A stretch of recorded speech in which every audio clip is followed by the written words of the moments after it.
Hello everyone, welcome back to my channel. मैं हूं श्रेया भटनागर और आज मैं लेके आई हूं शॉर्ट एंड डिक्टेशन। अगले 5 सेकंड में मैं स्टार्ट कर दूंगी, तो प्लीज़ आप लोग रेडी रहिएगा।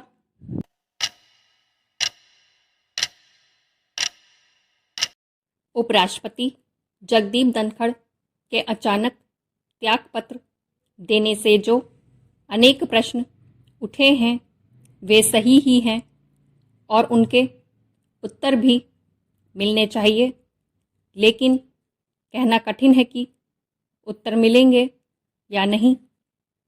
उपराष्ट्रपति ने जिस तरह यकायक बिना कोई संकेत दिए मानसून सत्र के पहले दिन अपना पद छोड़ दिया, वह इसलिए और अधिक चकित करने वाला है क्योंकि दिन में वे सदन में सक्रिय थे और रात को उन्होंने यह कहते हुए त्यागपत्र दे दिया कि स्वास्थ्य कारणों से ऐसा करना पड़ रहा है।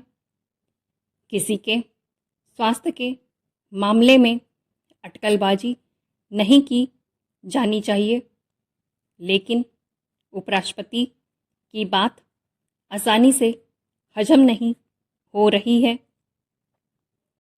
यह अनुमान लगाया जा रहा है कि उनके और सरकार के बीच किसी मुद्दे पर मतभेद हुए और फिर वे इतने अधिक बढ़े कि उन्होंने आनन फानन त्यागपत्र देना ठीक समझा। उपराष्ट्रपति जैसे महत्वपूर्ण पदों पर बैठे व्यक्तियों को ऐसा करने से बचना चाहिए। जगदीप धनखड़ तो बड़े तेज तर्रार और बेबाक नेता हैं। वह किसी भी मुद्दे पर कुछ भी कहने से संकोच नहीं करते हैं। पिछले कुछ समय से तो वे विभिन्न मुद्दों पर काफ़ी तीखे बयान दे रहे थे और तो और सुप्रीम कोर्ट को भी निशाने पर ले रहे थे। चूंकि वे वकील भी रहे हैं, इसलिए उनकी कानूनी एवं संवैधानिक समझ पर सवाल भी नहीं उठाया जा सकता। वे केवल कानूनी एवं संवैधानिक मामलों में ही नहीं बल्कि अन्य अनेक विषयों पर भी खुलकर बोलने के लिए जाने जाते हैं।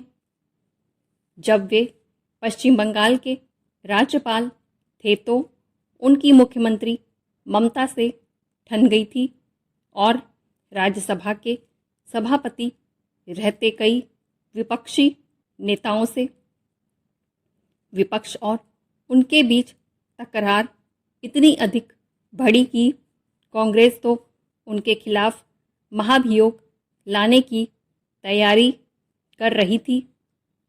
कुछ अन्य विपक्षी दलों को भी उनका रवैया रास नहीं आ रहा था। उनके रवैये को लेकर सदन से बाहर भी सवाल उठाए जाते रहे। उपराष्ट्रपति ने एक ऐसे समय त्यागपत्र दिया है जब भाजपा अपना नया अध्यक्ष चुनने के लिए माथापच्ची कर रही है। अब भाजपा को उपराष्ट्रपति पद का प्रत्याशी तलाश करना होगा। स्पष्ट है कि जगदीप धनखड़ ने भाजपा का काम बढ़ा दिया। यह भी ध्यान दे रहे हैं कि उनका त्यागपत्र प्रधानमंत्री की विदेश यात्रा के ठीक पहले आया और संसद के इस सत्र में कई महत्वपूर्ण विधेयकों पर चर्चा भी होनी है। यह विचित्र ही नहीं, हास्यास्पद भी है कि राज्यसभा के जो सभापति कल तक विपक्ष को रास नहीं आ रहे थे, वे अचानक नेक, विनम्र, निष्पक्ष, गुणी आदि नजर आने लगे। कम से कम ऐसा ढोंग तो नहीं किया जाना चाहिए जो साफ नजर आए। उपराष्ट्रपति के त्यागपत्र पर विपक्षी दलों के सवाल सही तो हैं, लेकिन आखिर वे यह क्यों भूल गए कि पिछले 2 सालों में उनकी शायद ही कभी बनी हो।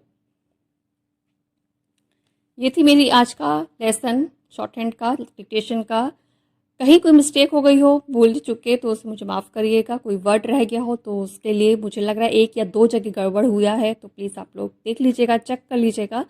बहुत बड़ी मिस्टेक शायद नहीं हुई है, छोटी सी एक वर्ड मेरे से छूटा है 2 जगह, बस बाकी आप लोग चेक कर लीजिएगा।